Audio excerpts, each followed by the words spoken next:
Bonjour à toutes et à tous. Donc notre 12e saison texto est déjà bien entamée et je suis ravie que vous assistiez de nouveau à cette rencontre. Vous avez déjà assisté le mois dernier à une première rencontre en partenariat avec le Festival Hors Limite et je me réjouis particulièrement d'accueillir Richard Guettet qui est à la fois auteur, journaliste littéraire et comédien ou performeur. Tu préfères quelle définition? Je dirais ni l'un ni l'autre, mais bonjour à tous et à toutes. On va en parler Oui. justement. Avant de te laisser la parole et de laisser la parole à la salle, je resitue quelques éléments de biobibliographie. Vous avez, comme je le disais tout à l'heure, des biblios qui sont déposés sur des sièges, donc vous pouvez avoir connaissance déjà de l'œuvre qui commence à être étoffée de notre auteur et qui a publié plusieurs romans, dont le premier sous pseudo aux éditions Intervalle en 2013 et qui s'appelle Les Heures pâles, qui est reparu en début d'année aux éditions Point.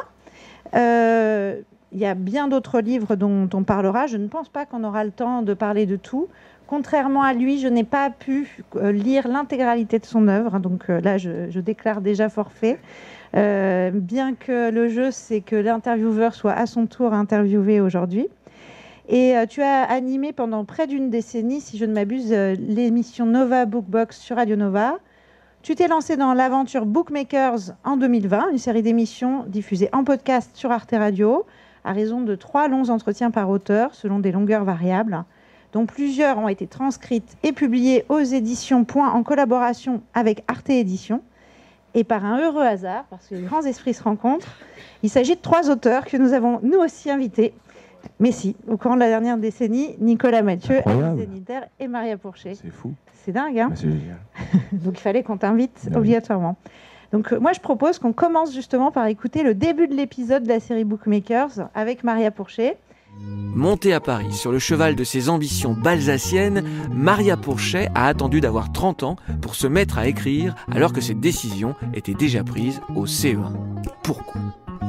Voici venue l'heure d'interroger en profondeur cette romancière et scénariste dont les 6 livres, teintés d'ironie et d'un regard bien renseigné propre à sa formation de sociologue, mettent en scène des personnages de profs, de publicitaires, de PDG, de mômes paumés ou de mères sévères qui ne savent pas ou plus parler.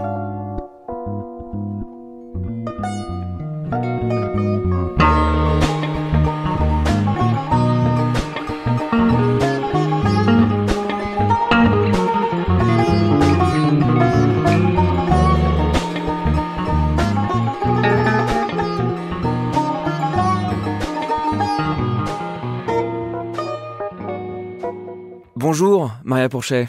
Bonjour Richard Guettet. Pour commencer, une question simple en apparence à laquelle je vous conseille de répondre sans trop réfléchir. Quel est le mot qui correspond le mieux, selon vous, à votre œuvre, à votre univers littéraire? Un seul mot.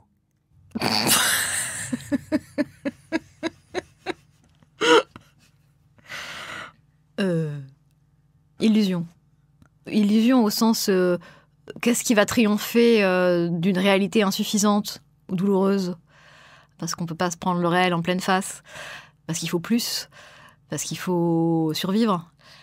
Il est vraiment beau ce mot. C'est les 2 L, illusion. Alors, on l'entend, très belle introduction. Donc, je suis en train de me dire que moi, je n'ai pas aussi bien étoffé la mienne, mais justement, on va se rattraper. Et il se trouve que, en plus, vous avez entendu, il y a un habillage musical qui nous fait déjà partir dans l'univers de l'autrice, en l'occurrence. Mais ce que je souhaiterais faire pour commencer, c'est de poser la question que toi-même, tu poses à tous les auteurs et qui introduit... Aïe, aïe, aïe. Eh oui, oui. Oui. Qui introduit chacune des publications transcrites depuis ces entretiens.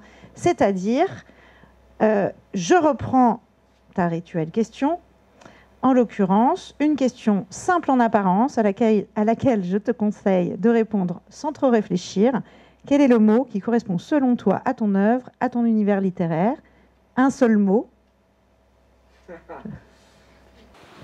Aïe,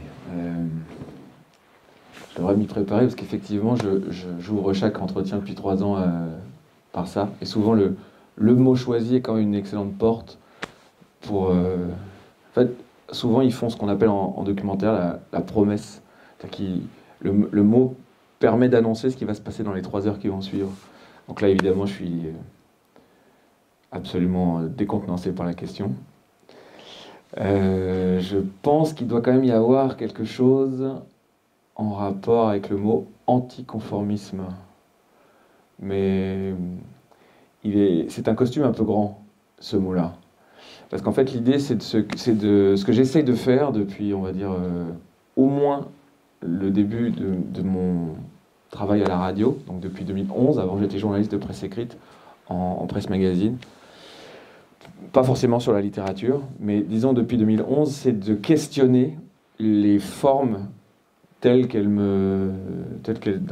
je peux me glisser. Donc une interview, d'accord, mais qu'est-ce qu'on peut faire? C'est-à-dire qu'est-ce que vous attendez? Qu'est-ce que j'attends moi? Qu'est-ce qu'attend l'invité? Jusqu'où on peut aller? Comment est-ce qu'on peut penser en dehors de l'exercice? À quel point il faut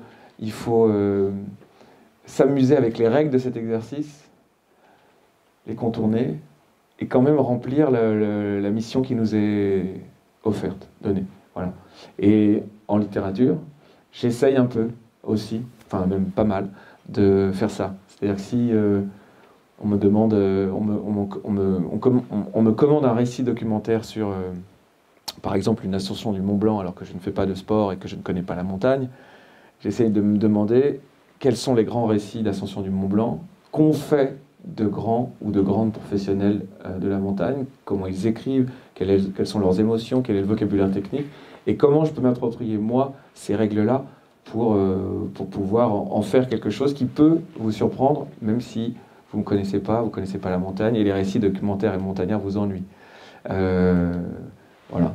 Et je me pose à peu près ces questions pour chaque émission, chaque intervention, chaque performance, on va devoir discuter de ce mot-là aujourd'hui. Chaque spectacle que j'ai la joie de pouvoir imaginer, je me dis quelles sont les attentes et comment on peut les faire pétiller. Alors, faire pétiller les attentes et la littérature, c'est intéressant. Et l'anticonformisme, moi, j'y entends l'écho de ton intention formulée en postface de ces entretiens de bookmakers je cite, contrer le mythe de l'inspiration divine en littérature. Et il me semble que c'est assez transversal à l'ensemble de ces projets qui à la fois rendent hommage à des auteurs canoniques comme Arthur Rimbaud. Il y a quand même un fil à travers plusieurs productions, qu'il s'agisse du livre Rimbaud Warriors ou de la lecture en scène avec Arad Kilo. Je vous montrerai un petit extrait tout à l'heure qui consiste à lire les dernières lettres de Rimbaud en Abyssinie. Donc on rend hommage à un grand auteur canonisé et en même temps on le démystifie parce que finalement c'est ce qui est dit à la fin de Rimbaud Warriors, donc publié aux éditions Paulsen en 2019. Vous partez avec des amis sur ces traces dans une randonnée tout à fait séduisante de Charleville à Charleroi en plein été. Séduisante, elle n'ose pas vous dire alcoolisée. Ah, mais je pense que vous avez un peu minimisé peut-être dans les pages de ce livre la dimension alcoolisée parce qu'on vous voit beaucoup trimer sous le soleil, mais je comprends. Mais c'est vrai. Il faut se rafraîchir du coup. C'est ça. Et finalement, donc à chaque étape, vous cherchez des traces du génie, de l'adolescent génial qui avait fugué à ses 17 ans. Évidemment, l'histoire littéraire a gardé, a rendu mythique cette fameuse fugue. Et puis finalement, tout à la fin, on apprend que c'était très courant que les adolescents, que les élèves de cette époque, surtout dans un contexte de guerre, fuguent et n'aillent plus à l'école. Donc ça fait redescendre Rimbaud de son piédestal. Donc là, on peut donner un premier conseil pour la jeunesse. Oui. N'allez plus à l'école, fuguez de cette faculté et composez des poèmes dans les bois. Voilà, c'est la meilleure chose que vous pourriez faire cet après-midi. Donc effectivement, on organise... Alors voilà, l'anticonformisme consisterait à mener des projets de façon tout à fait alternative. Et pourtant, toi-même, tu l'as fait dans un cadre institutionnel, puisque cette fugue, par exemple, a donné lieu à une publication, mais aussi à une émission également, enfin une sorte de documentaire sur Radio Nova. Oui, mais du coup, il faudrait se poser la question de c'est quoi une institution ? Dans le cadre d'Arte Radio, c'est assez clair, c'est le service public franco-allemand, donc effectivement, ça a l'air sérieux, voire même un peu barbant. Mais si on imagine que j'ai travaillé pendant 12 ans pour Radio Nova, je pense que vous n'êtes pas forcément très nombreux à écouter cette radio, mais elle a été fondée en 1981, et c'est une des grandes radios libres nées des radios pirates à la fin des années 70, et qui s'est voulu une passerelle pour toute une série de cultures alternatives. C'est d'abord une radio musicale qui est une sorte de grand portail vers toutes les musiques du monde, de tous les pays, de toutes les scènes, et surtout de liens entre les époques, et avec un goût très prononcé pour justement tout ce qui fait la marge, qui, comme chacun sait, tient la page. Et donc, du coup, le fait de pouvoir imaginer une émission littéraire à l'intérieur de cette radio merveilleuse, chaque soir, pendant 2 heures, j'étais tout seul, etc., à l'antenne, ça se fait c'est pas vraiment une institution, puisque ça devient une institution pour les gens qui aiment l'underground et qui aiment justement la culture alternative, mais c'est une radio qui a depuis par exemple 20 ans d'énormes problèmes d'audience, qui rapporte pas beaucoup de fric, qui est de moins en moins écoutée au fil des années. Donc on est quand même toujours, c'est pas vraiment, c'est incomparable avec toutes les stations de Radio France. Et puis il y a pas d'argent public, etc. Donc concrètement, non, c'est pas vraiment une institution. Donc du coup, effectivement, mais ça rejoint ma première réponse, c'est de se demander, quand on doit fabriquer un programme ou un texte, un livre, etc., quelle est la part vraiment de l'attente de la personne qui, finance le projet, et comment est-ce qu'on peut à la fois satisfaire cette personne et bagnauder, voire fuguer en dehors des sentiers, créer son propre sentier. Voilà. Et c'est ce que j'ai essayé de faire avec mes camarades, par exemple pour cette Rainbow Warriors, grosso modo, pour juste préciser un tout petit peu. Il y a un moment clé dans la vie d'Arthur Rimbaud, c'est 1 mois avant son 16e anniversaire, il fait une 2e fugue, la première a complètement raté.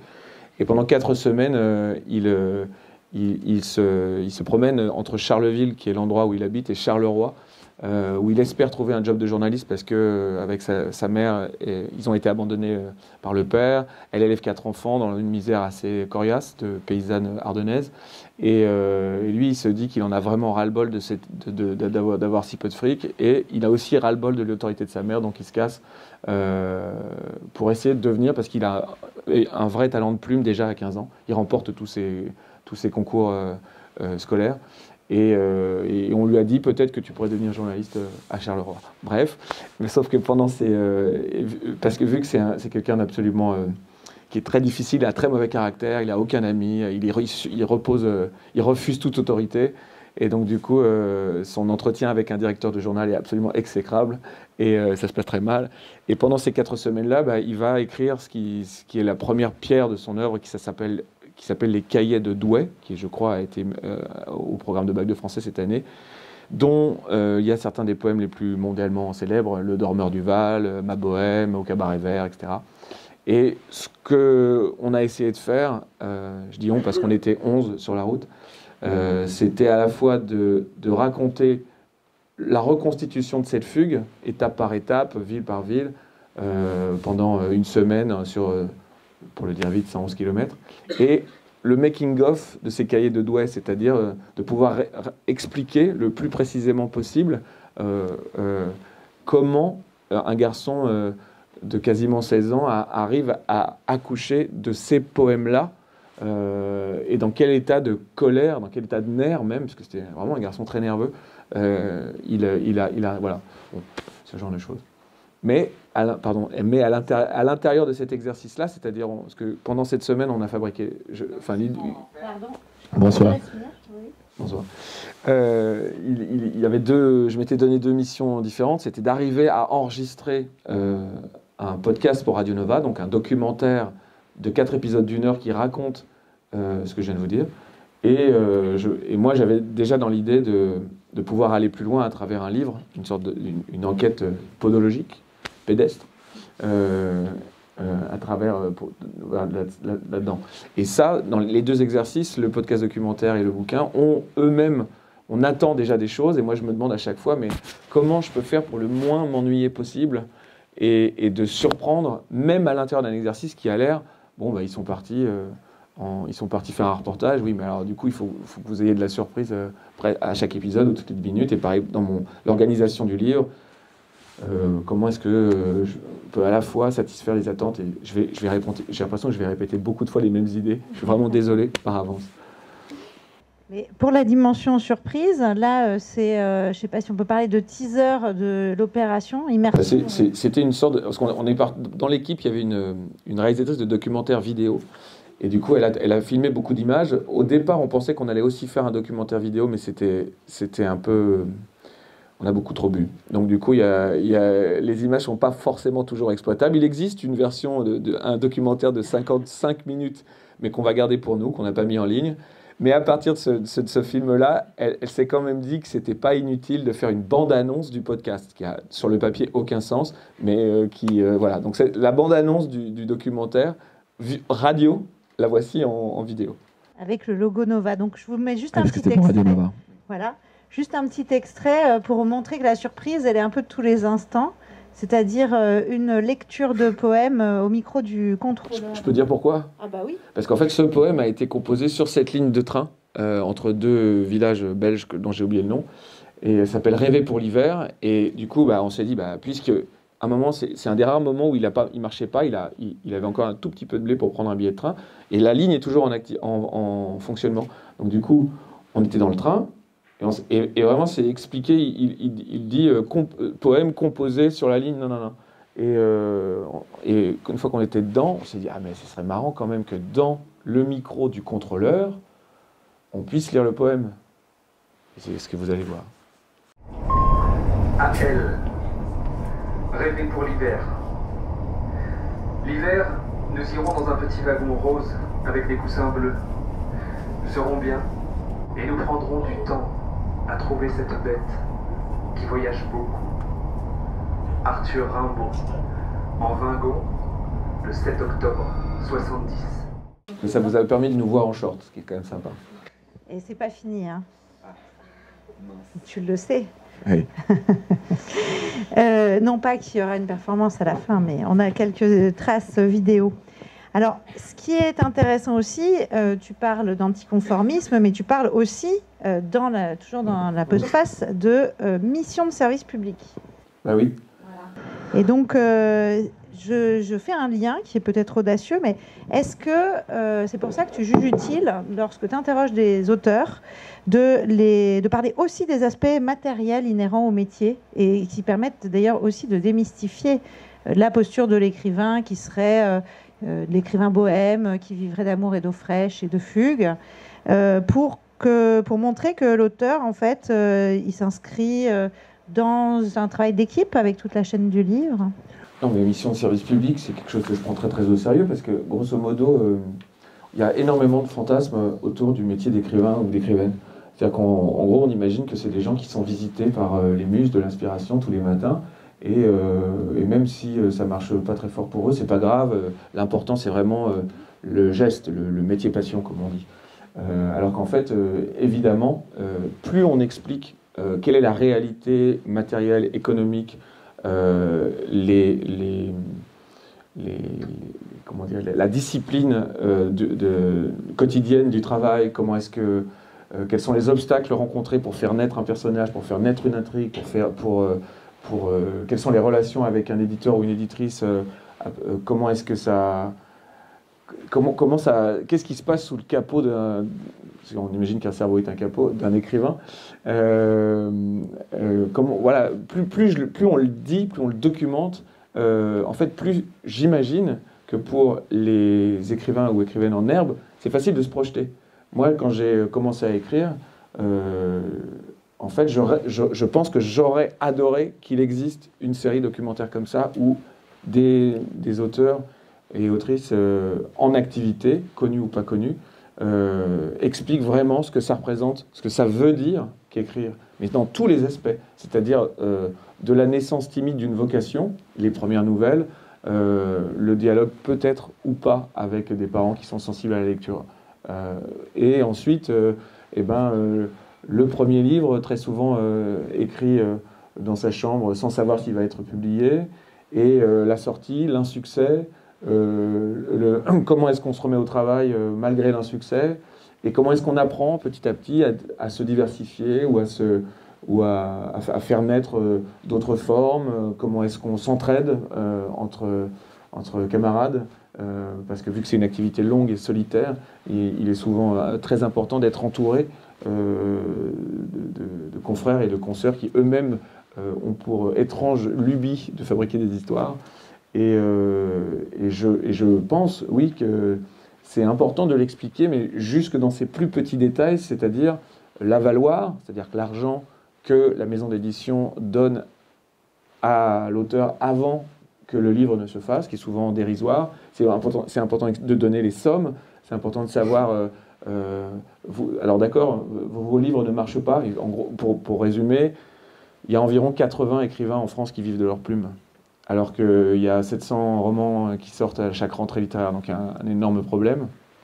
Vous avez sans doute des amis musiciens, vous êtes peut-être vous-même musicienne, vous connaissez le principe de l'intermittence du spectacle. C'est très très étrange que les écrivains et écrivaines ne soient pas soumis au régime de l'intermittence qui leur permettrait en gros, contre des modalités, peut-être des ateliers d'écriture dans des écoles ou en prison, de bénéficier de l'intermittence pour pouvoir fabriquer leurs livres. C'est pas le cas. La seule source de revenus d'un écrivain, ou presque, c'est l'avaloir, qui est souvent ridicule. Si vous obtenez 1000 ou 2000 euros d'avaloir, c'est vraiment, vous avez de la chance en réalité. Et c'est que parce que les livres précédents ont marché que vous pouvez prétendre à 5 000, 10 000, 20 000, 25 000, etc. Et même à 25 000 euros, vous ne pouvez pas vivre pendant un an ou deux, à part si vous n'avez pas d'enfant, à part si vous avez des désirs matériels très humbles, avec une toute petite chambre de 12 mètres carrés. Mais c'est... hors de Paris. Ouais. Et bref, donc du coup, cette réalité-là, à la fois économique, mais aussi en quelque sorte une réalité psychique, étrange expression, pour savoir comment naissent les histoires, je me dis que c'est important de le dire. Et de la même manière, j'essaye de faire une émission qui s'adresse au plus grand nombre, pas seulement aux fans de l'auteur en question, ni même aux fans de littérature, aux gens qui sont dévorés par le plaisir de lire.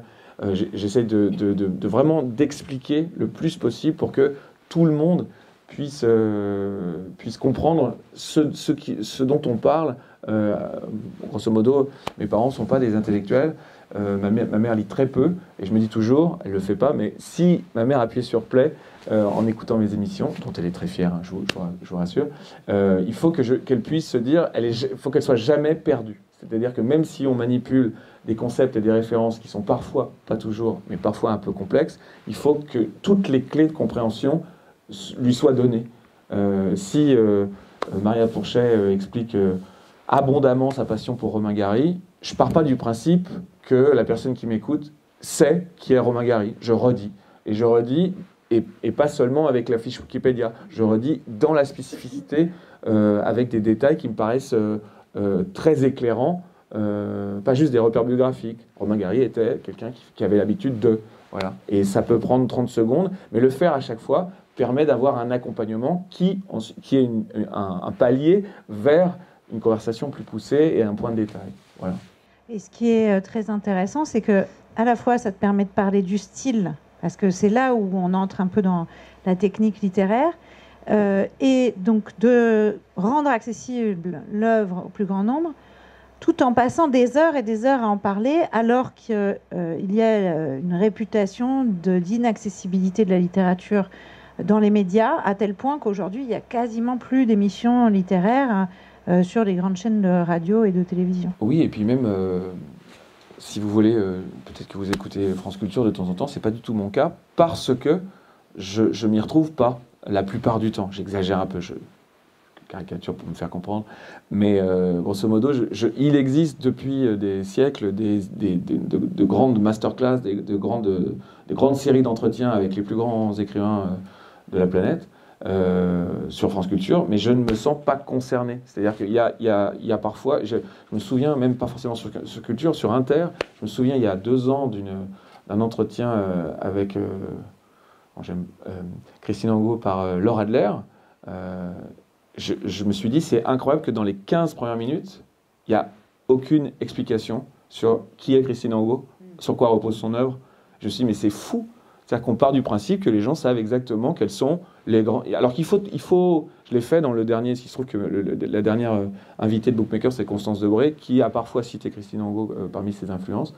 Donc je me suis dit, moi je prends 49 secondes pour dire parcours, grande décision esthétique, qui sait, etc. Voilà. Juste pour vous dire que si vous n'avez jamais ouvert un livre de Christine Angot, ce qui est à peu près mon cas, je suis capable faut que vous ayez la porte d'entrée. Sinon, c'est super excluant. Et là, on ne répond pas à la mission de service public. Voilà. Vous avez parlé des écrivains qui vivent de leur plume. Est-ce que vous, c'est le cas ou Pas du tout. Ah non, vraiment pas. Non, heureusement que je vis de ma plume, de ma voix. C'est-à-dire, c'est le journalisme qui me fait vivre. Mais mes livres ne marchent pas. Donc, et c'est pas grave. C'est-à-dire qu'en gros, ils marchent assez. Voilà, ils sont vaguement remboursés. Et c'est-à-dire que leurs frais de fabrication et de distribution sont grosso modo remboursés. Et ça me permet d'acquérir une sorte de confiance avec les éditrices et les maisons avec lesquelles je travaille pour se dire, bon voilà, si on travaille avec Richard, c'est pas tout à fait un fiasco. Donc, on peut, s'il a un projet intéressant pour le prochain, on peut y réfléchir. Mais si j'avais l'étrange idée de ne faire que ça, non, ça ne marcherait pas du tout. Je peux renoncer, par exemple, à toute forme de vacances. Voilà.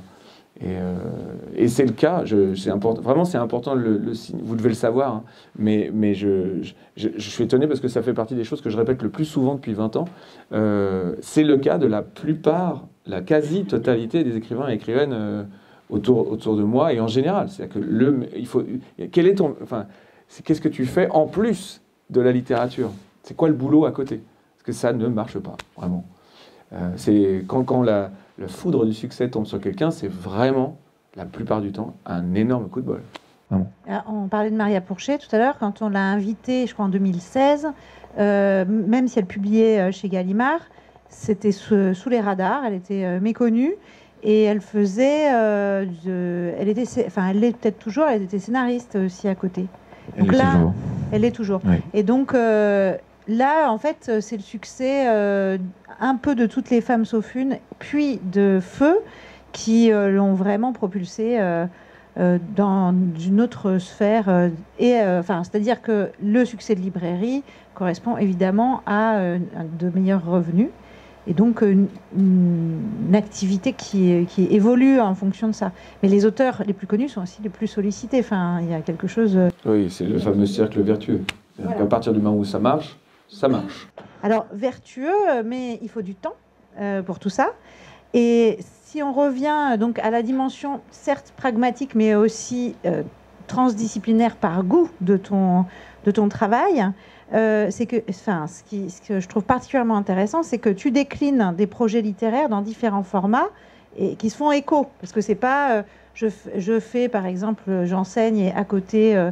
Je fais des livres. C'est vraiment, tu l'as dit, une randonnée sur les pas de Rimbaud va donner lieu à une émission et un livre.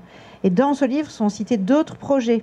Dans Rimbaud Warriors, par exemple, tu évoques la lecture musicale en scène des lettres de Rimbaud en Abyssinie, dont j'ai parlé. Je vais montrer un petit extrait. Mais tu présentes aussi l'organisation du prix de la page 111, un événement qui parodie les grandes célébrations de la rentrée littéraire. Donc, connais extrêmement bien tout ce cérémonial, justement, pour reprendre ton terme. Et là aussi, tu y rends hommage, mais d'une manière potache, donc qui démystifie toute cette consécration des œuvres les plus... Un petit point sur une minute sur ce prix. Donc, l'idée, c'est de rassembler à chaque rentrée littéraire toutes les pages 111 des romans francophones, en partant du principe que l'auteur ou l'autrice n'a écrit que cette page. Que, en fait, la page forme une œuvre à part entière qu'il nous faut décoder, analyser et surtout débattre avec le plus grand sérieux. Et parce que les choses absurdes, il faut les faire avec beaucoup de sérieux pour que ça fonctionne. Et donc l'idée, c'est de... Et donc voilà. Et le principe, c'est que une fois qu'on a lu toutes les pages 111 de la rentrée, on en sélectionne 11 qui sont les 11 finalistes. Et ensuite, il y a un deuxième tour, on en ramène à 6, qui donne lieu à une cérémonie de 111 minutes, qui a eu lieu une fois par an sur Radio Nova. Pendant ces 111 minutes, il y a des débats extrêmement agressifs sur les différents mérites de chaque page finaliste. Et ça donne lieu à une récompense extraordinaire, c'est-à-dire 111 centimes en pièces de 1 centime pour le vainqueur, la page encadrée, une carte blanche sur Radio Nova pendant 11 mois, 11 semaines, 11 jours et 11 heures. À tout moment, là, cette personne peut intervenir pour dire « j'ai un texte à lire, ouvrez l'antenne, ouvrez les micros, j'arrive », ce qui arrive une fois par an. Et ensuite, il y avait, et à la fin de la cérémonie, il y avait 111 bisous de la part du public, ce que j'encourage à ne pas faire aujourd'hui. Et tout ceci, enfin, c'est quand je vous dis... parce que c'était effectivement pour casser le côté très solennel, pompeux, l'esprit de sérieux de la plupart des cérémonies de prix littéraires. Et on s'est dit, nous, est-ce qu'on peut chercher à apprendre des choses sur cette rentrée, mais en s'amusant? Et donc, est-ce que la partie vaut pour le tout? Est-ce que l'art de l'écrivain peut s'exprimer juste dans une page? Alors, ce n'est pas toujours le cas, mais puisqu'on fait une sélection sur environ 222 pages, on avait 11 pages où vraiment on s'est dit, tiens, il se passe un truc, c'est presque une nouvelle. Il y a vraiment quelque chose où il y a un parti pris de narration, il y a une langue très forte, si on traduisait le texte en espagnol, ça marcherait quand même. Donc du coup, voilà, et on cherche. Donc on s'est bien amusé, ça a duré... pour l'équipe avec laquelle j'ai eu la joie de faire ça, on a fait ça pendant 11 ans. L'année dernière, on a démissionné et on a donné le concept à une nouvelle équipe plus jeune que nous. Et il y a un mois ils ont remis le nouveau prix eux-mêmes. C'est très émouvant. Alors, je vous montre le début de la remise du prix de 2021 sur la péniche Grande Fantaisie. Le prix de la page 111, le plus absurde des prix littéraires, en public et en direct de la péniche Grande Fantaisie à Paris.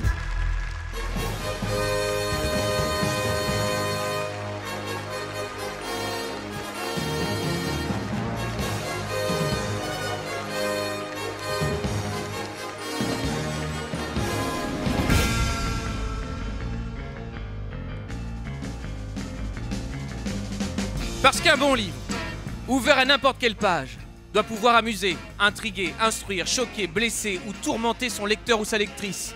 Et parce qu'à la page 111 de la pièce de théâtre Rhinocéros d'Eugène Ionesco, on trouve ces deux mots magiques. Pourquoi pas? Un jury composé de 7 écrivains, écrivaines, journalistes, libraires, traducteurs, critiques littéraires, professeurs, hommes, femmes, gauchers, droitiers, grands et petits. Ce jury, impartial, méthodique, mais porté sur un certain fétichisme numérologique, a créé en 2012 sur l'antenne de Radio Nova, devinez quoi? Le désormais célèbre prix de la page 111. Je trouve qu'on aurait envie de tout entendre, mais ça dure combien? 2 heures? Pas du tout envie de tout entendre. Là, ça a l'air super cheap, je me rends compte. Ça a vraiment l'air on veut leur dire, pauvre gars, quand même, vous auriez pu avoir un tout petit peu plus d'ambition dans la vie. Mais c'est néanmoins, on rigolait bien.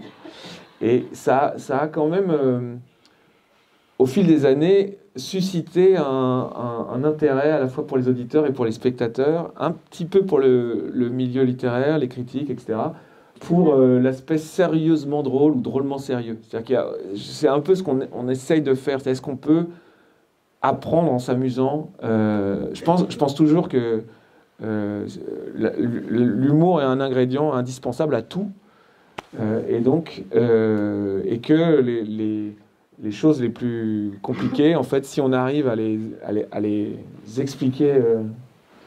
Bref, je viens de dire 2 fois la même chose. Avec des blagues, ça passe mieux. Voilà. Bonsoir. Je préparais aussi la suite. C'est pour ça que je disais, tu assumes. Je t'ai demandé si tu voulais bien que je diffuse après ce... Ah non, mais je suis extrêmement fier de cette bande-annonce, mais du coup, il y a un petit contexte avant, parce que si on balance les images d'un coup, c'est...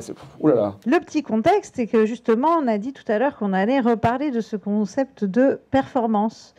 Et moi, je me demande si tu n'as pas une conception performative de la littérature, au sens d'acte de parole, si on reprend ce concept de, tu sais, des 5 fonctions du langage, donc cette fonction du langage qui transforme la parole en acte. Alors c'est d'accord. C'est d'accord? Je suis OK pour cette définition. Bon. Non, parce que la performance, on imagine tout de suite quelqu'un qui est tout nu dans une galerie d'art en train de s'écraser ses cigarettes sur le torse, sur de la musique allemande bruitiste. Et là, du coup, je me suis dit, je suis pas vraiment dans cette catégorie. Mais c'est vrai que dès que je peux sortir du studio, de la bibliothèque, des pages, et qu'on peut essayer, surtout avec mes camarades, parce que vous allez reconnaître des visages au fil des trucs, dès que je peux essayer d'incarner, de mettre du vivant dans quelque chose qui est plutôt recroquevillé sur un livre tout seul, de mettre du collectif, mettre de la lumière, mettre de l'absurdité, du mouvement, et vraiment du mouvement. C'est-à-dire que donc, Rainbow Warriors, vous avez capté, c'est une semaine à pied à travers les Ardennes. Et 5 ans plus tard, pour rendre hommage à un autre écrivain, Alfred Jarry, inventeur de la pataphysique, science des solutions imaginaires, mort à 34 ans dans des circonstances misérables par un excès d'alcool, ne buvez pas en rentrant chez vous, inventeur d'un personnage mondialement célèbre qui s'appelle Père Ubu, qui a donné lieu à l'adjectif ubuesque, que vous utilisez peut-être de temps en temps. Il a eu 150 ans cette année, et avec cette même bande, on s'est dit, mais comment est-ce qu'on pourrait trouver un prétexte pour rendre hommage à son travail? Et il se trouve que, à force de se documenter, j'ai découvert que Alfred Jarry, né en Mayenne et puis breton puis parisien, et il y a un point vraiment fort dans sa vie, c'est qu'il est obsédé par le vélo. Il faisait 40 km de vélo par jour. Et donc on s'est dit, une course cycliste pataphysique. Ça vaut le coup. Une parodie de Tour de France en Bretagne, sur les endroits où il a écrit ses premiers textes. D'accord. Donc là, une fois qu'il y a l'idée, c'est comment est-ce qu'on l'organise. Et donc, j'ai eu la chance de rencontrer, pendant les 5 années de réflexion, un producteur de théâtre de rue qui adore faire littéralement des performances en public, les plus originales possibles. Et il m'a dit, moi, sur la base, j'avais écrit un dossier qui détaillait tout ce qu'on aurait pu faire, c'est-à-dire une parodie de Tour de France, c'est-à-dire que toutes les épreuves de la course sont inspirées de la vie et de l'œuvre d'Alfred Jarry, les classements, les costumes. Là, vous allez nous voir, je sens que vous êtes impatients, cette fois que je manie vraiment très bien l'art du teaser. Vous allez nous voir habillés dans des tenues de squelette, parce que c'est comme ça qu'il arrivait dans les soirées à Paris, les mondanités littéraires, il arrivait habillé en squelette ou en cycliste pour dire « je suis pas comme tout le monde ». C'est vraiment lui, c'est l'anticonformiste en chef, respecte aucune règle. Même, il avait même l'habitude dans ses phrases, il inversait le sujet, le verbe, où il mettait des accents toniques alors qu'il n'y en a pas en français, juste parce que, sans doute, évidemment, pour se faire remarquer, mais aussi pour dire la réalité est insupportable et mieux vaut essayer de la bousculer à toutes les minutes. Et donc, en juillet dernier, nous avons fait 168 km entre Saint-Brieuc et Rennes. On était 10 coureurs-coureuses, mais place aux images, comme on disait dans les années 80.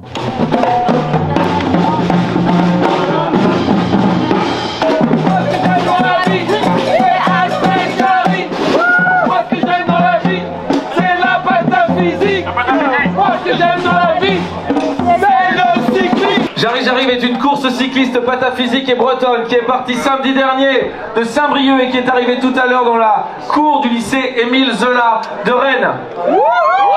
10 coureurs essentiellement non sportifs ont traversé 10 communes peu communes pour célébrer la parole pataphysique, à savoir la science des solutions imaginaires et le renversement de la réalité. On a fait ce qu'on a pu et c'était pas mal.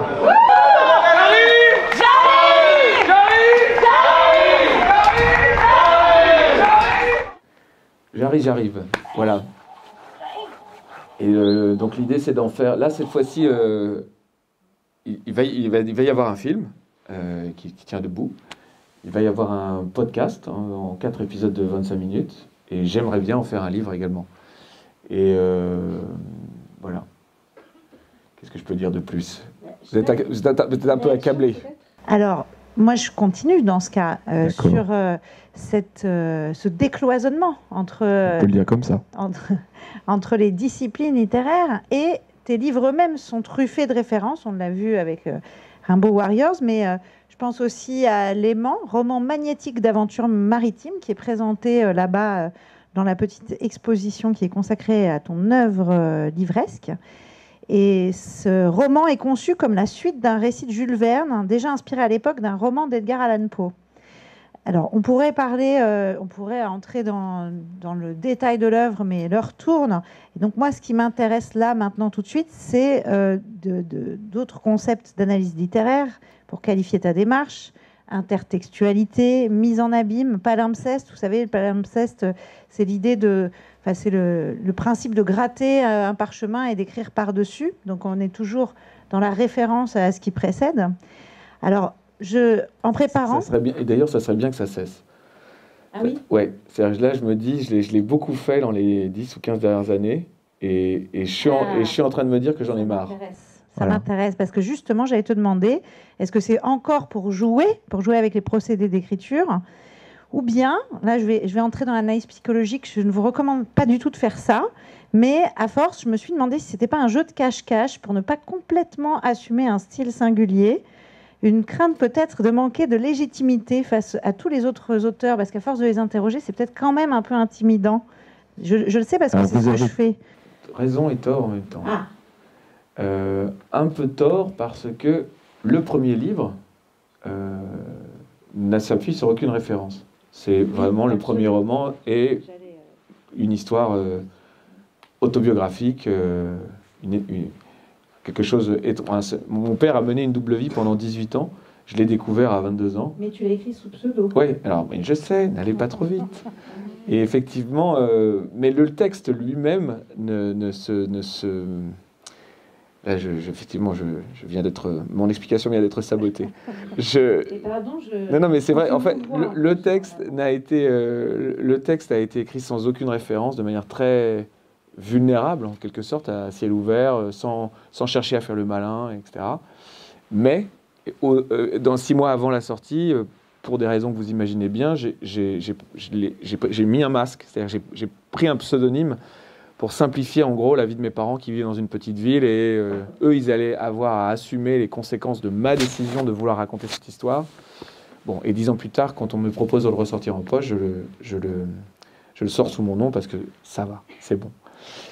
Mais effectivement, pas tellement le deuxième roman, mais le troisième et pas mal de ce qui va suivre s'appuie sur des références solides, Rimbaud, Jarry, Le Mont Blanc, qui me permettent de prendre appui pour pouvoir raconter quelque chose. Voilà. Parce que je pense que c'est de la timidité, mais c'est aussi long d'arriver à faire sortir tout ce qu'on a avec soi. Il y a des grands tempéraments, par exemple Rimbaud, qui quasiment, pas dès les premiers, parce que lui aussi... tous les cahiers d'Ouest, c'est que des références à des poèmes classiques, à des poètes classiques de l'Antiquité ou français. Donc il se cherche, il n'a pas trouvé sa voie. À partir du bateau ivre, il fabrique quelque chose d'entièrement personnel et qui révolutionne en plus son époque. C'est très très long d'arriver à savoir, à fabriquer sa langue, à trouver ses formes, etc. Là, je vois que je suis à un endroit où je vais finir un premier cycle. En plus, si vous vouliez creuser en plus tout l'aspect analytique et même psychologique, la quasi-totalité des livres que j'ai publiés sont des récits d'apprentissage. C'est globalement de jeunes narrateurs qui partent à la découverte du monde et qui n'arrêtent pas de se tromper pour essayer de savoir qui ils sont. Il serait peut-être temps que je sorte un peu du registre. Voilà. Donc les textes que j'écris en ce moment s'émancipent de ça et s'émancipent enfin j'essaye en tout cas, d'influence. Mais par exemple, question tout à fait pertinente, que j'ai posée à Hervé Letellier, Goncourt 2020 pour l'Anomalie, président de l'Oulipo, donc un rassemblement d'artistes, écrivains et mathématiciens qui font naître des textes grâce à des contraintes souvent inspirées des mathématiques. Et lui, dans toutes ses interviews, dans tous ses textes, il revient toujours à Georges Perec, à Raymond Queneau, à Romain Gary, et des dizaines. Et je lui ai dit, mais jusque dans l'anomalie, et je lui ai dit, mais il n'y a pas un moment où il faut arrêter de toujours en revenir aux grands anciens et de faire exister sa propre langue. Et il trouvait que ma question était stupide. Il dit, c'était comme si un architecte devait ignorer l'existence des architectes de l'Égypte antique. Et je lui ai dit, mais ok, il ne s'agit pas de réinventer le langage, mais pourquoi toujours repasser par les inventions des grandes influences? Voilà. Et donc lui, il a 60 ans et il n'est pas encore sorti de cette histoire. Peut-être que c'est ce qui m'attend, je ne sais pas. En tout cas, la question mérite d'être posée, même si on n'a pas de... d'être posée. Mais merci. Et vous parliez. Finalement, je me suis souvenu que le principe, c'est de vos interviews. Bien sûr. Pourquoi? Parce qu'on peut expliquer. C'est que là, si elle me tutoie, on pourrait faire croire qu'on se connaît. En l'occurrence, on se connaît très peu. Oui, et là, vous pourriez avoir l'impression qu'on est très très potes. Alors que je suis juste fan, c'est différent. C'est gentil. Et en fait, cette impression de proximité qui est sous-entendue par le tutoiement est en partie excluante pour vous et réduit la distance qui est... Alors que le vouvoiement, même si on se connaissait, déjà c'est marrant. Et ensuite, en fait, je pense que c'est toujours mieux, c'est parce que ça donne une distance qui reste, à mon avis, celle du journaliste, en tout cas dans mon cas. Voilà. Une bonne leçon de journalisme, donc. Et pour revenir à ce que vous disiez à propos de masque, c'était aussi un terme que j'avais souligné, parce que l'anticonformisme, ça va aussi avec la notion de mascarade, qui peut être prise dans plusieurs sens, y compris le sens ludique, justement, et d'identité multiple. Et le propre du récit, c'est justement, et je pense que dans le premier récit, certes autobiographique, il est question de ça, c'est-à-dire d'avoir plusieurs récits, puisqu'il est question de la double vie du père du narrateur, donc finalement de superposer des deux récits de vie assez différents.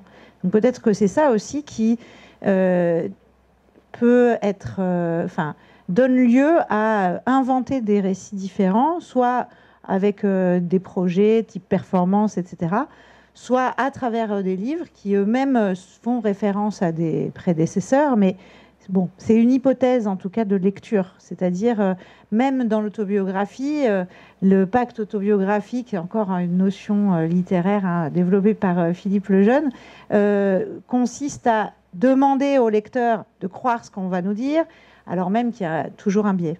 Donc voilà, est-ce qu'on peut partir de zéro? C'est pas sûr. Et de toute façon, même si on s'engage à être parfaitement transparent, ça reste une mascarade. Oui, ça reste une reconstruction en permanence. C'est encore un jeu de mise en scène de soi. Est-ce qu'on se donne toujours le beau rôle? Jusqu'où on donne accès aux pensées les plus secrètes, aux pensées les plus immorales?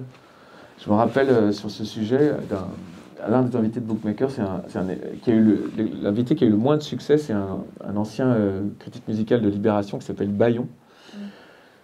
Et j'ai fait sa connaissance avec un livre nommé Mezzanine, interdit aux moins de 15 ans, où grosso modo il est présenté comme une série d'histoires de cul qui lui sont arrivées personnellement dans une mezzanine à Pigalle dans les années 80.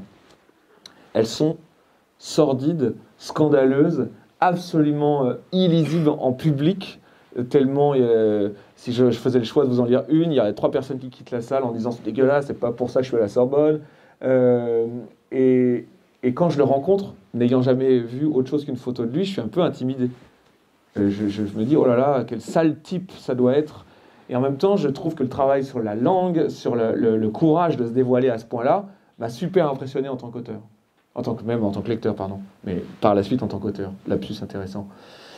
Et évidemment, dès les 15 premières minutes, je tombe sur quelqu'un d'absolument charmant, et rien de ce qui est dans le livre ne lui est arrivé. Et du coup, son jeu de masque, c'est de faire croire que le sordide... voilà. Et c'est assez... c'est vraiment très étrange de se prêter des aventures cradingues, alors qu'aucune ne se sont produites. Et c'est je sais pas comment dire, un pacte autobiographique inversé. Grand anticonformiste également, ce bon vieux Bayon. Et alors pour conclure ou partir dans une autre direction... Une question. Ah, une question. On dit que écrire, c'est partager un peu de soi. C'est sûr. Sinon, tout de son... ça n'a aucun sens. Exactement. Okay. Est-ce que vous direz que le succès littéraire, c'est de parvenir à vendre assez ce livre qu'on aura écrit et qui porte une partie de soi, ou c'est parvenir à bien partager et être satisfait d'avoir bien partagé? J'ai compris, merci. Deuxième option, c'est-à-dire qu'en fait, les ventes, même si elles font plaisir quand elles sont nombreuses, n'ont vraiment aucune importance sur la qualité de l'œuvre. C'est-à-dire que l'enjeu principal, c'est d'arriver à restituer le plus fidèlement ce que vous avez à l'intérieur et votre singularité, c'est-à-dire vos qualités, vos défauts, votre folie, votre bizarrerie, vos obsessions. Le pire truc qui puisse arriver à un artiste, pas forcément à un écrivain, c'est de faire l'œuvre de quelqu'un d'autre, c'est-à-dire de vouloir coller à des modes, vouloir coller à des formes, vouloir coller à... Parce qu'en fait, l'enjeu, c'est de qu'est-ce qu'on a à dire de notre vision du monde et trouver la forme qui va le plus avec ce fond-là. Voilà. Donc, parvenir à restituer ce qu'on est soi, même en prenant des masques, même en cherchant, même si vous faites un roman de science-fiction sur une révolte d'esclaves sur les anneaux de Saturne, d'où vient cette histoire, je ne sais pas, vous pouvez raconter quelque chose de très profond sur vous, sur vos idéaux de justice, sur vos goûts pour l'émancipation, et ça, c'est le principal. Il n'y a que ça qui compte. Et du coup, ce que vous venez de dire me rappelle une citation biblique qui obsède Bayon. Il n'a rien donné, celui qui n'a pas tout donné. Moi, ça me fait peur, cette phrase, parce que j'ai toujours l'impression que je ne suis jamais allé assez loin, ni en radio, ni dans mes livres. Mais j'ai ça un peu en tête, et je me dis quand même, parfois, il faut pousser plus. Et même pas pousser plus, ça peut vouloir dire pousser plus dans la vulnérabilité. C'est arriver à se mettre en jeu de manière... en jeu, presque. De manière encore plus sincère. Voilà. Mais se mettre en jeu de manière sincère, quand on a aussi le goût de fabriquer des formes, il y a un dosage à trouver. Voilà. Réponse nébuleuse, mais merci pour la question. Rimbaud, Jules Verne et donc Alfred Jarry ont fait l'objet d'un certain nombre de textes et d'ouvrages qui cherchent à analyser un peu les aspects cachés, secrets, ésotériques de leurs œuvres. Et vous avez également mentionné que votre premier roman ou récit un peu autobiographique fait allusion donc à une part secrète de votre père. Est-ce que cette histoire personnelle vous a amené à vous intéresser un peu aux aspects un peu cachés, secrets, ésotériques des œuvres littéraires? Je vous remercie pour cette question qui va me faire gagner un temps fou lors de ma prochaine séance de psychanalyse. C'est-à-dire que découvrir à 22 ans que la moitié de la vie de votre père est une fiction, alors qu'à ce moment-là, moi j'étais en train d'écrire mes premières nouvelles, lues par personne, à part peut-être un ou deux amis qui en exprimaient le souhait, c'est quand même un peu... ça ébranle pas mal. C'est OK. Ah bon, ce que je croyais être la représentation de la réalité à un seul niveau pour ce qui est de ma famille, il y a une porte à ouvrir et elle débouche sur « Ah, j'ai une petite sœur qui me ressemble comme deux gouttes d'eau. Waouh !» Pas mal. Et mon père voyait cette petite sœur tous les jours. Waouh, OK. D'accord. Et donc effectivement, je pense... D'une part, ça a considérablement nourri mon goût pour la fiction, mon appétence pour le secret, l'édification des secrets et la révélation des secrets. Ça, je vais dire une banalité, mais ça m'a appris physiquement que les choses sont toujours plus compliquées qu'on ne le croit, que les êtres sont toujours plus mystérieux qu'on ne le pense. Et après, est-ce que je peux faire un lien avec le reste? Après, je pense que Rimbaud, Jarry et Jules Verne, je dirais que j'ai un goût pour ce genre de personnalité, mais c'est parce que c'est... Enfin, surtout Jarry et Rimbaud, c'est que c'est des gens qui tranchent tellement avec le reste de la société que si il faut étudier des grands artistes et ensuite faire naître des œuvres de ça, autant prendre des gens qui sont pas mous, qui sont pas ternes, qui sont pas emmerdants, parce que je vais pas faire 25 livres, j'en ai peut-être encore 7 ou 8 à écrire, et puis après, je serai mort. Donc du coup, autant à ce moment-là, que je sois presque les doigts dans une prise électrique avec des gens comme ça, et que ça m'apprenne beaucoup. Voilà. Et voilà. Puis après, ouais. Élaborer des mythologies. Je vous dois combien? Moi, je pensais à un autre auteur dont je n'ai pas vu trace. Enfin, je ne sais pas s'il t'inspire ou pas, mais parce qu'il est aussi multifacette. C'est Boris Vian, écrivain, poète, chansonnier, critique de jazz, animateur de soirées dansantes dans les caves de Saint-Germain-des-Prés après-guerre, trompettiste qui se qualifiait lui-même d'amateur et qui mettait en scène ses propres amis devenus héros de fiction, parfois fantaisistes, dès son premier livre. Et toi aussi, tu fais ça. Donc, est-ce que ce serait une figure d'écrivain iconoclaste qui t'inspirerait? Je trouve toute cette description m'enchante, mais je ne connais pas bien son travail. J'ai lu L'écume des jours, Et on tuera tous les affreux. Oui, ceux qui sont devenus classiques, mais pas forcément... Non, et dans le détail, je ne connais pas très bien. J'ai lu 4 livres, je pense. Il y a L'Arrache-Cœur, qui est vraiment extraordinaire. Mais il a écrit un manuel de Saint-Germain-des-Prés, des bouquins qui sont... Ah non, je connais mal. Où il met en scène ses amis. C'est lui qui a lancé les grandes soirées avec Juliette Gréco dans les caves dans les années 50, qui a fait venir Miles Davis en France. Je devrais m'y intéresser. Mais en fait, vous savez, c'est un peu comme ça marche un peu pour les groupes de musique, ça. Oui. Tout le monde adore Boris Vian. Donc je me dis, je vais pas y aller tout de suite. Oui, c'est les trucs de tout le monde. Alors que s'il existait un Boris Vian underground, par petit snobisme, j'irais voir. Je me dirais, il est mieux, il n'est pas connu. Mais il n'a pas toujours été adoré. Mais c'est un autre sujet. C'est juste que j'ai fait le parallèle, surtout quand vous parliez d'hyperactivité et du fait que la vie soit courte. Tout d'un coup, je me suis dit, c'est la même philosophie. Et je me souhaite de ne pas mourir au milieu d'une séance de cinéma devant la première adaptation d'un de mes livres au cinéma. Quand même bien. Ce qui est arrivé à Boris Vian. Arrêt cardiaque, paf, vous vous rendez compte. Et d'ailleurs, c'est... non mais en plus, l'anecdote va jusqu'au titre du film. C'est « J'irai cracher sur vos tombes ». J'irai cracher sur vos tombes, le mec meurt à l'avant-première. Écrit sous pseudo aussi. C'est quand même fou. Donc non, on ne vous souhaite absolument pas ça. Et donc, il est l'heure soit de donner une fois de plus le micro à la salle, soit de leur donner des conseils en tant qu'apprenti écrivain-écrivaine pour finir, en hommage à Bookmakers aussi. Et quels conseils, quelles consignes même on pourrait donner pour écrire une scène de fiction réussie? Est-ce qu'il y a des gens parmi vous qui aiment écrire? 1, 2, 3. Bon. Alors, ce que je vais vous dire s'adresse à ces 3 personnes, mais peut-être qu'il y a des gens timides qui vont s'y mettre plus tard et qui n'ont pas osé lever la main. Souvent, le plus difficile, c'est d'arriver à se donner rendez-vous à soi-même pour trouver une discipline d'écriture.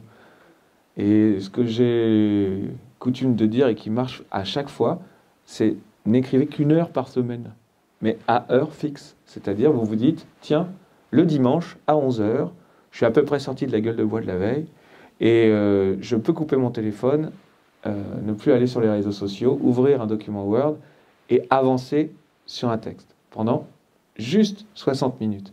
Et si au bout de 60 minutes, vous mettez un réveil et qu'il y a une alarme qui sonne, vous arrêtez au milieu d'une phrase. Pourquoi c'est important de faire ça? Parce qu'en fait, pendant la semaine qui va suivre, dans l'hypothèse où cette heure d'écriture a été un peu agréable, en fait, la phrase non terminée va continuer probablement à courir en vous pendant le reste de la semaine et vous allez y penser. Et vous allez peut-être avoir hâte de retourner à ce dimanche à 11h. Voilà. Et que même si le dimanche suivant ou 2 semaines plus tard, eh ben, vous n'écrirez que 3 lignes pendant cette page, c'est un moment qui ne sera que pour vous et que pour le texte. Et peut-être que un mois plus tard, il y aura des heures extrêmement fertiles où vous coucherez 4 pages de manière en prise directe avec votre inconscient. Et surtout, sortez. Mark Twain, il a une expression que j'aime bien qui dit il faut vider la citerne. C'est-à-dire qu'il faut essayer d'avoir le moins de surmoi, le moins de censure sur soi-même, sur son propre travail. Et il faut que ça sorte. Et après, une fois que vous avez la matière, vous pouvez faire l'exercice le plus sympa, qui est de réécrire, redécouper, enlever ce qui n'est pas beau, chercher à préciser des images. Mais c'est beaucoup plus simple une fois que vous avez la matière. Et mieux vaut avoir trop que pas assez. Donc il faut ouvrir des vannes pour faire sortir vos excès, pour faire sortir... des fois, je me dis, les seules choses qui méritent d'être écrites, c'est tout ce qui nous fait peur. Et surtout, ce qu'on a des difficultés à écrire, en fait, le sujet, il est là. Si on se dit, non, mais ça, ça me fait mal, en fait, quoi qu'il arrive, peu importe ce qui vous est arrivé, le sujet, c'est ça qu'il faut écrire. Voilà. Et après, je redis, n'écrivez pas le livre de quelqu'un d'autre, n'essayez de faire des choses qui ne ressemblent qu'à vous, que personne d'autre ne peut faire à votre place, aussi modeste soit-elle, hein, mais ça peut être même si vous faites le meilleur recueil de blagues, où il ne s'agit pas forcément de... Si vous visez la grande littérature, c'est extrêmement inhibant et on est très vite terrorisé, on se dit à quoi bon rajouter du bavardage, etc. Mais peu importe, quelqu'un qui fabriquerait des histoires drôles que lui seul ou elle seule peut fabriquer, quelle joie, quel merci de faire ça. Et ensuite, je vais faire une pirouette. Il se trouve que cette question a été maintes fois posée à Ernest Hemingway. Et il a fait une liste des 10 conseils à des écrivains apprentis en herbe. Et moi, ça m'a pas mal aidé. Donc il disait, soyez amoureux, lisez sans cesse, fréquentez des écrivains du bâtiment. C'est-à-dire des gens qui pensent en termes de structure. Les gens ne sont pas forcément très bons dans ce qu'ils ont à dire sur le monde, mais c'est des inventeurs ou des inventeuses de formes. Voilà. Et ça débloque des choses. C'est pour ça que, par exemple, la fréquentation de quelqu'un comme Hervé Le Tellier est intéressante, parce que toute la tradition de l'Oulipo, l'écriture sous contrainte, en fait, ça libère. On découvre de nouveaux couloirs de pensée, et ça permet, théorie qui arrive soudain, la théorie du tuyau d'arrosage. Je ne sais pas si vous avez déjà, sans doute que si, arrosé un jardin. Si simplement vous avez le tuyau d'arrosage, le jet ne va pas très loin. Mais si vous appuyez sur le tuyau, en fait, le jet va plus loin. Et les contraintes en littérature, c'est la pression sur le tuyau. Et en fait, l'eau, c'est-à-dire votre génie, peut toucher d'autres endroits de votre propre jardin, et ça permet de voir les choses un peu autrement. Voilà. Et le dernier conseil de la liste d'Hemingway, c'est crevez-vous à écrire. C'est-à-dire que ne vous dites pas si vous avez ça en vous, parce qu'il n'y a aucune obligation, bien entendu. Si ça ne vous intéresse pas, faites autre chose. Mais si ça vous intéresse un peu, essayez d'écrire un peu le plus souvent possible. Et je reviens au premier truc, 1 heure par semaine, ça ne fait pas trop peur. Voilà. Et petit à petit, si vous aimez vraiment ça, vous serez à 2 heures par semaine, puis tous les 3 jours, puis il y aura 2 heures, etc. Voilà. Bon courage. Je profite de la fin de cet entretien pour remercier le public de Master Dynamique Culturelle, Merci beaucoup. la direction de la communication pour la captation, le service culturel qui, fidèle au poste, a tout organisé en termes de régie, buffet, communication dans le cahier de saison culturel.